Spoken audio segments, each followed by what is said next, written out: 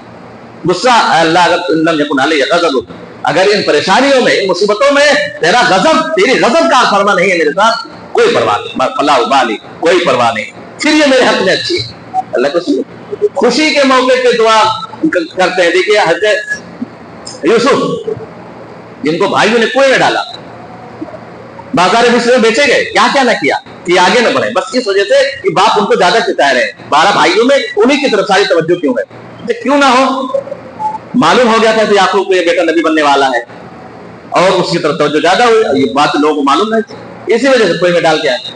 اللہ کو جو چیز جیسی بنانی ہوتی ہے, جس کو جہاں پہنچانا ہوتا ہے, ساری رکاوٹیں کھڑی کرنے کے باوجود اللہ تعالیٰ اسباب کا محتاج نہیں ہے, وہ اسباب سے پرے ہے.